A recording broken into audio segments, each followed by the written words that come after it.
malapit na siya maging uling. Makikita na natin ang mohon sa ilalim. Ala, yan na ang ulan. Tan pala ang nabigay. Bahay ng anay. Asan yung ahas? Saan? Ay, lalim po ng yero. Pagkakat ko po nandun po siya.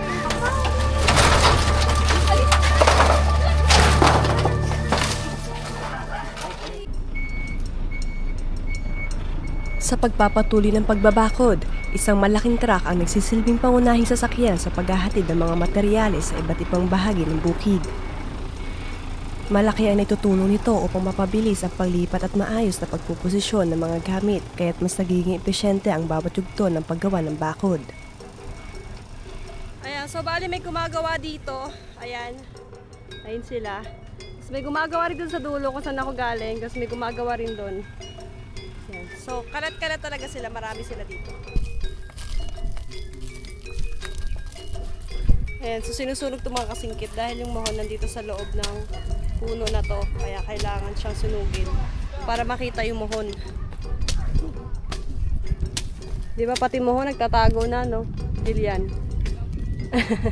Kinakailangan ng putulin at sunugin ang punong kakawati na ito upang tuluyang lumitaw ang orihinal na mohon. Sa pagsusuri, napag-alamang naiusog ang mohon ng survey sa kabilang lote dahil hindi nila naalis ang punong nakaharang. Dahil dito, mahalagang mahanap ang tunay na mohon upang matiyak ang tamang hangganan at sukat ng lupa. Sa pagkakataong ito, inabutan na ng pagpapatuloy ng pagbabakod ang bahaging may hindi pagkakatugma sa lokasyon ng mohon. Dahil hindi naman kalakihan ng agwat, pansamantala muna namin sinunod ang ikalawang palatandaan upang hindi maantala ang gawain. Ngunit nanatiling mahalaga ang wastong pagpapatunay sa mga hangganan, sapagkat bawat pulgada ng lupa ay may kaakibat na kasaysayan at pagmamayari na dapat igalang at papanatili.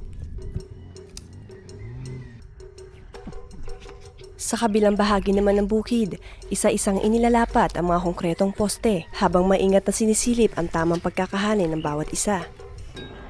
Mahalaga ang prosesong ito upang matiyak na magiging tuwid at matibay ang kabuuang linya ng bakod, isang pundasyong magsisilbing malinaw na hangganan at proteksyon ng lupain sa mga susunod na taon. Ala, yan na ang ulan. Yan sila, oh. Dito naman sila ngayon sa kabila. Ito. Ayun. Oh. Nandun.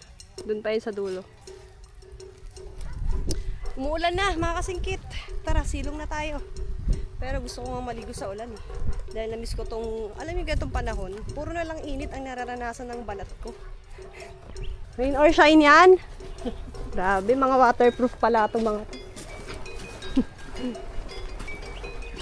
Tara mga kasingkit, bigyan natin to ng tolda yung mga katrabaho dahil umuulan. Kawawa naman sila. Nang magsimulang pumatak ang ulan, agad kami naglihatag ng pansamantalang tolda upang magsilbing silungan ng mga manggagawa. Ayan. Tulugan yan eh. Hindi siya makakasilong. Tan pala ang nabigay. Sa isang bukid na nasa unang yugto pa lamang ng pagde-develop at wala pang permanenteng struktura, napakahalaga ng ganitong pansamantalang kanlungan. Bukod sa pagpoprotekta laban sa ulan at matinding sikat ng araw, nagbibigay ito ng lugar para makapagpahinga, makapagplano at may pagpatuloy ang gawain sa kabila ng pabago-bagong panahon. Sa simpleng toldang ito, nagkakaroon ng kaunting ginhawa at seguridad ang mga tao nagsisikap upang mabuo ang mga susunod na kabanata ng bukid. Ito yung camping nila dito. Tolda na talaga. Paano yan? Tatali nyo na lang yan. Walang laman. Bahay ng anay. May ginto daw to eh. May Totoo gold. ba yun? May gold daw to. Daw. Daw. May ginto sa loob. Nako, baka diyan ka nayaman, Kuya Joseph. Ayun, wala nang laman. Nakuha na nila. Nailipat na. Nailipat. Asan yung ahas? Saan? Habang nagpapatuloy ang paglilinis sa gilid ng bahay, isang hindi inaasahang bisita ang namataan sa ilalim ng mga nakatambak na yero.